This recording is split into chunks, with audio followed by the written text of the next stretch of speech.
দ্বিতীয়বার ক্ষমতায় আসার পর 2019 সালের 11ই ডিসেম্বর সিএএ বিল পাশ করিয়েছিল কেন্দ্রের মোদি সরকার। এমনকি সেই বিলে সইও করিয়েছিলেন তৎকালীন রাষ্ট্রপতি রামনাথ কোবিন্দ।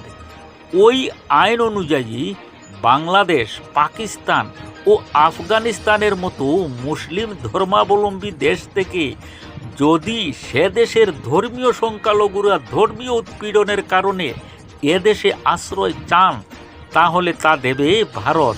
কিন্তু সিএএতে হিন্দু, শিখ, জৈন, বৌদ্ধ, ফার্সি এবং খ্রিস্টান শরণার্থীদের নাগরিকত্ব দেওয়ার কথা বলা হলেও সেখানে মুসলিম সম্প্রদায়ভুক্তদের কথা উল্লেখ করা হয়নি।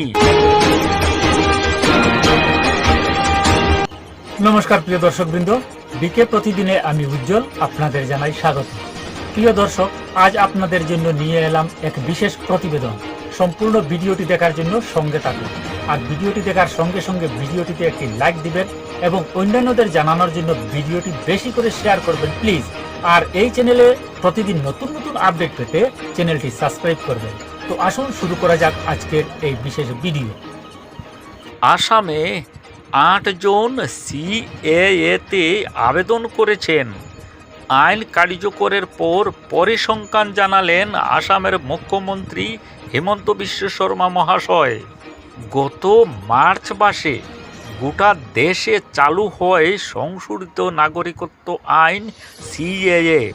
তবে এই আইন নিয়ে সরগরম হয়ে উঠেছিল জাতীয় রাজনীতি।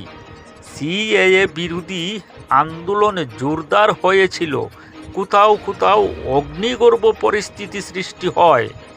নরেন্দ্র মোদী সরকারের বিরুদ্ধে পথে নেমেছিলেন হাজার হাজার মানুষ। আসামে এই আন্দোলনের ঝাঁজ ছিল তীব্র। বিরোধীদের আপত্তি থাকা সত্ত্বেও কেন্দ্রীয় সরকার এই আইন চালু করে। কিন্তু 4 মাস সিএএ চালু হয়ে গেলেও আসামে নাগরিকত্বের জন্য মাত্র 8 জন আবেদন করেছেন। তার মধ্যে মাত্র 2 জন ইন্টারভিউ দিতে এসেছিলেন। এমনই জানালেন আসামের মুখ্যমন্ত্রী হিমন্ত বিশ্ব শর্মা মহাশয়। গত সোমবার সাংবাদিকদের সঙ্গে কথা বলতে গিয়ে হিমন্ত বলেন, আমি অনেক লোকের সঙ্গে দেখা করেছি, কথাও বলেছি। তারা আমাকে জানিয়েছেন যে তারা তাদের নাগরিকত্ব সম্পর্কে নিশ্চিত, তবে প্রয়োজনে আদালতে তা প্রমাণ করবেন। এটা আসামের মানুষের কাছে সাধারণ অনুভূতি। আসামের মুখ্যমন্ত্রী আরও বলেন, যারা 2015 সালের আগে ভারতে এসেছেন তারা নাগরিকত্বের জন্য আবেদনে অগ্রাধিকার পাবেন। তারা যদি আবেদন না করেন তাহলে আমরা তাদের বিরুদ্ধে মামলা করব। আর যারা 2015 সালের পরে এসেছেন তাদের আমরা নির্বাসিত করব। তিনি মনে করেন 50 লক্ষ মানুষ এই আইনের অধীনে নাগরিকত্ব পাবেন। সেখানে আইন চালুর 4 মাস পরে মাত্র 8 জনের আবেদন করা খুবই অসন্তোষজনক বলে মত ব্যক্ত করেন আসামের রাজনৈতিক মহল। দ্বিতীয়বার ক্ষমতায় আসার পর 2019 সালের 11ই ডিসেম্বর সিএএ বিল পাশ করিয়েছিল কেন্দ্রের মোদি সরকার। এমনকি সেই বিলে সইও করিয়েছিলেন তৎকালীন রাষ্ট্রপতি রামনাথ কোবিন্দ। ওই আইন অনুযায়ী বাংলাদেশ, পাকিস্তান ও আফগানিস্তানের মতো মুসলিম ধর্মাবলম্বী দেশ থেকে যদি সে দেশের ধর্মীয় সংখ্যালঘুরা ধর্মীয় উৎপীড়নের কারণে এদেশে আশ্রয় চান, তাহলে তা দেবে ভারত। কিন্তু সিএএতে হিন্দু, শিখ, জৈন, বৌদ্ধ, ফার্সি এবং খ্রিস্টান শরণার্থীদের নাগরিকত্ব দেওয়ার কথা বলা হলেও সেখানে মুসলিম সম্প্রদায়ভুক্তদের কথা উল্লেখ করা হয়নি। সিএএ বিল আইনে পরিণত হওয়ার পরেও মোদী সরকার তা কার্যকর করতে পারেনি। এই আইনের বিরুদ্ধে সুর চড়াও বিরোধীরা। দাবি সিএএ অসাংবিধানিক এবং বৈষম্যমূলক।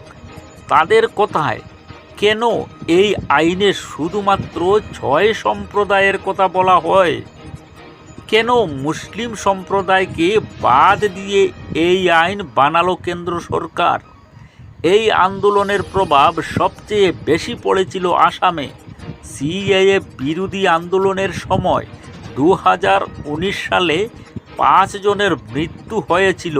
সেই কথাও সোমবার মনে করিয়ে দেন আসামের মুখ্যমন্ত্রী হিমন্ত বিশ্ব শর্মা মহাশয়। তো প্রিয় দর্শকবৃন্দ, আজকের এই বিশেষ প্রতিবেদন আপনার কেমন লাগলো কমেন্ট করে নিশ্চয়ই জানাবেন। আর ভিডিওটি দেখার সঙ্গে সঙ্গে ভিডিওটিতে একটি লাইক দিবেন এবং অন্যান্যদের জানানোর জন্য ভিডিওটি বেশি করে শেয়ার করবেন প্লিজ। আর এই চ্যানেলে প্রতিদিন নতুন নতুন আপডেট পেতে চ্যানেলটি সাবস্ক্রাইব করুন প্লিজ। আজকের মতো এখানেই শেষ করছি। আবারও এক নতুন আপডেট নিয়ে আপনাদের কাছে আসব। ততক্ষণ পর্যন্ত ভালো থাকুন, সুস্থ থাকুন। নমস্কার।